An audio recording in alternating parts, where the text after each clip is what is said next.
سرعة الأيام مخيفة. ما إن أضع رأسي على الوسادة إلا وأشرق نور الفجر، ما إن أستيقظ إلا وأحان موعد النوم.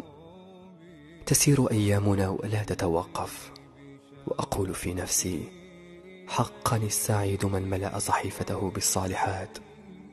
والسؤال الذي أقف عنده: بماذا ملأت صحيفتي؟ والأحداث تتسارع من حولنا، والأموات يتسابقون أمامنا. أفشوا السلام، رددوا مع الآذان، حافظوا على الصلوات، ابتسموا للناس، تصدقوا، صلوا الأرحام، استغفروا، صلوا على النبي عليه الصلاة والسلام. علق قلبك بالآخرة، فالدنيا لا تدوم على حال ولن تدوم.